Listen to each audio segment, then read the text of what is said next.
전국 법관 대표회의에서 판사 사찰 의혹이 안건으로 논의됐지만 공식 입장 표명은 하지 않기로 했습니다. 대부분이 의견을 밝히는데 신중해야 한다고 해 안건은 부결됐는데요. 자세한 내용 취재기자 연결해 알아보겠습니다. 강희경 기자. 네, 대검찰청입니다. 법관 대표회의에서 가장 관심을 모았던 사안인데요. 판사 사찰 의혹 논의됐는데 의견을 모으지 못했다고요? 네, 전국 법관대표회의는 화상회의 방식으로 오전 10시부터 오후 7시쯤까지 9시간 가까이 진행됐습니다. 각급 법원의 대표 판사들이 사법부 현안을 논의하는 회의체로 전국 법원 대표 125명으로 구성되어 있는데 이 가운데 120명이 회의에 참석했습니다. 특히 오늘 회의 과정에서는 미리 상정돼 공지된 안건 8개 외에 제주지법 법관대표가 발의하고 9명이 동의해 법관의 독립과 재판의 공정성 확보에 관한 의안이 추가 안건으로 상정됐습니다. 윤석열 검찰총장의 징계 혐의 가운데 하나로 언급돼 논란이 일었던 이른바 판사 사찰 의혹을 공식 논의하기로 한 겁니다. 오후 3시쯤부터 토론을 진행했고 예상보다 오랫동안 논의가 이어졌습니다.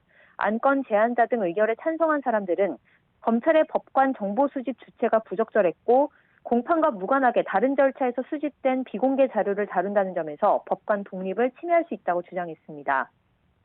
그러나 다수 법관은 서울행정법원에서 직무집행 정지 명령에 대한 취소소송 재판이 진행되고 있고 추가 소송도 제기될 수 있는 만큼 재판의 독립을 위해 의견 표명에 신중해야 한다고 강조했습니다. 또 이번 의결이 정치적으로 의용될 수 있다는 우려도 나타냈습니다. 토론 끝에 원안에 대한 표결이 먼저 진행됐는데요. 참권 분립과 절차적 정의에 위반해 재판의 독립과 공정성에 부당한 영향을 미치려는 일체의 시도에 단호히 반대한다라는 문구에 대해 표결이 진행됐는데 판사 대부분이 반대표를 던졌습니다. 이어 검찰의 법관 정보 수집과 보고가 법관의 독립과 재판의 공정성을 침해할 수 있으므로 지양돼야 한다는 등 문구를 고친 수정안 서너 개가 더 나왔지만 역시 모두 부결됐습니다. 결국 법관대표회의 차원에서 별도로 의견을 내지 않게 된 겁니다. 투표 결과를 떠나 법관대표들은 법관이 정치적 중립 의무를 준수해야 하고 이번 결론이 정치적으로 해석되는 것을 경계해야 한다고 뜻을 모았습니다.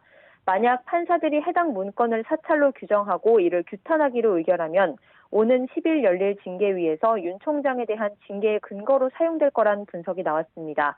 그러나 대표 법관들이 의견을 모으지 말자고 결론을 내리면서 결과적으로는 공소유지 업무의 하나라고 주장해온 윤석열 총장 측에 힘이 실리게 됐습니다.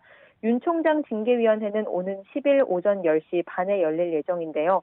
법관 대표의 논의 결과가 윤 총장 징계에 어떤 영향을 미치게 될지 관심이 모이고 있습니다. 지금까지 대검찰청에서 YTN 강희경입니다.